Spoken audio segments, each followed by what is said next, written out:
we bring you a special Vega Goose Says. We have a couple topics to go over, one of which is more on the fluff side, that we're just there to have a little fun with it. The other is nearly rant-inducingly anger. On top of that, we have a new channel suggestion, so stay tuned.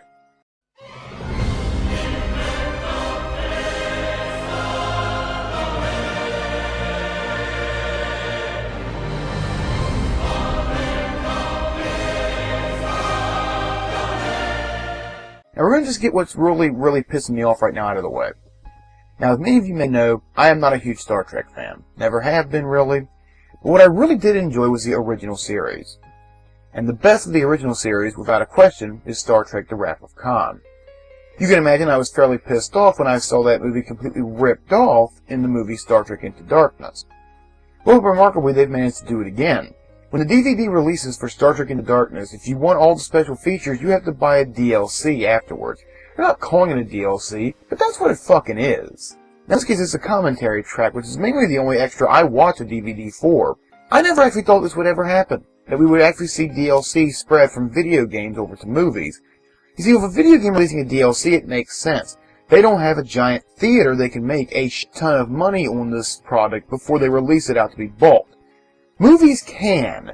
So this is not them trying to make their money back. It's them padding their fucking pockets. It's disgraceful. It's sickening. More importantly, it's an insult to all of us.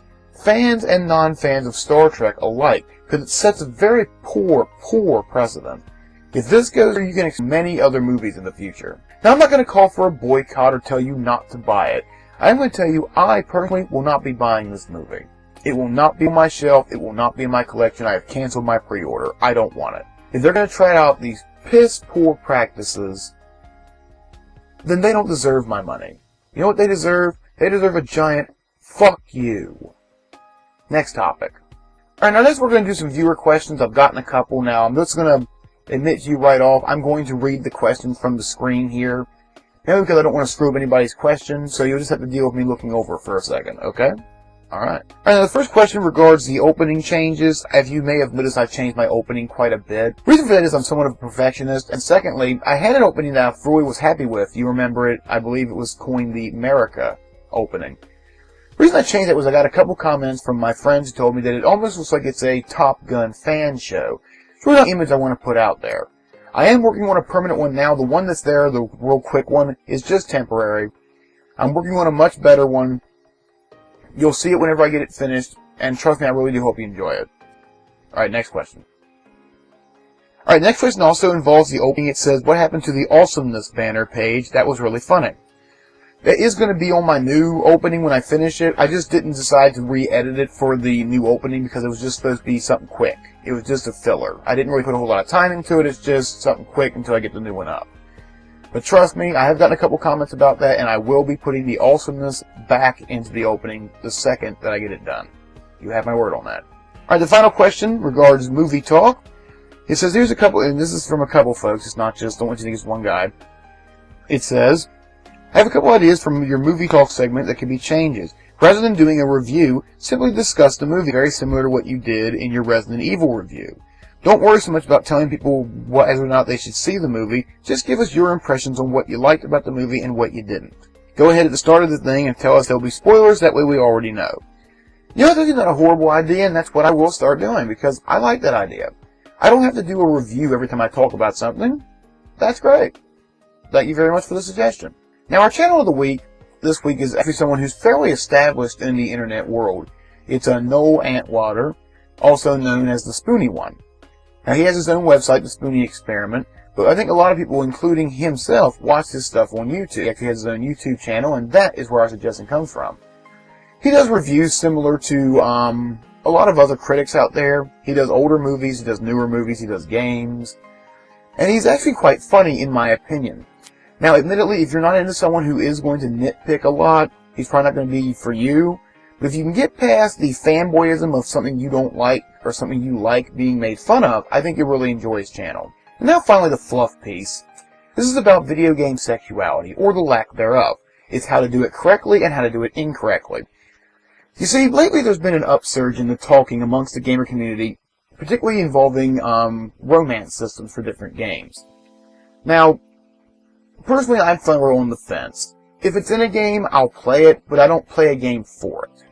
Now, the main problem is that sex and nudity are met with different reactions from different people. And in video games, it is used for one of three things. If the game is attempting romance in a real way, it is the culmination of these characters coming together. This can range from mild, such as the Mass Effect, all the way up to the intense Witcher 2.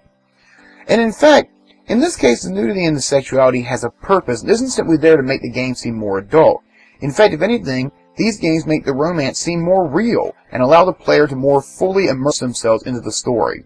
Many times the developer will put subtle nuances into these scenes to make it feel like it's real people as opposed to just polygons smacking into each other. Now the other use would be, well, I don't want to say it's horrible, but it's fairly reprehensible.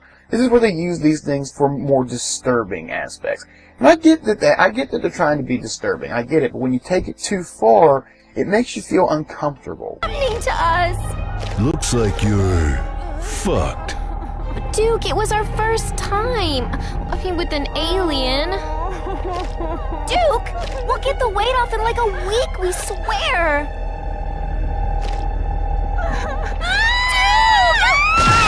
Take, for example, Metro Last Light.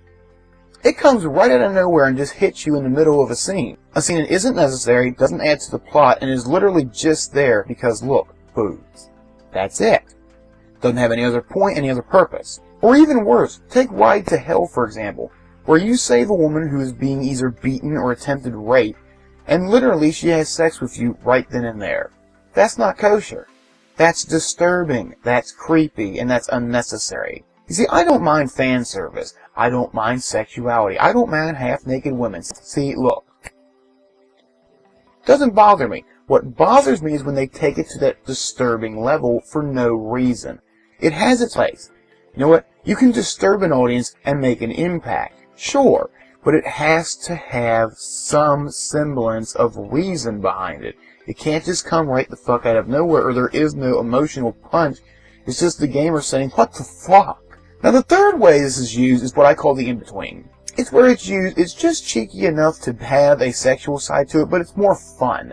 It's not at all disturbing, it doesn't make you uncomfortable. This can be said about, say, God of War, this can be said about, say, Bayonetta, and a lot of other games that use this to their advantage. Now you may be wondering what the overall point is to this, and well, the fact of the matter is, the point is... Oh no, fuck that. There is no limit on this show. Now, as I was saying, the overall point is that these game styles can be done correctly, all three of them. The disturbing scene, the romantic scene, and the cheeky, semi-erotic scene. However, when they're done wrong, they hurt not only the game, but the industry as a whole. It gives people who don't like gamers something to point at and say, see, look at that.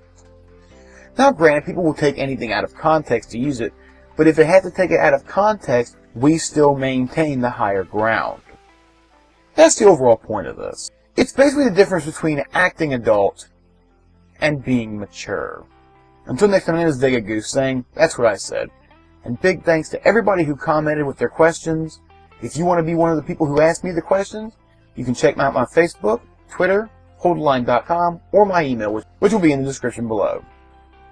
I'll see you next week.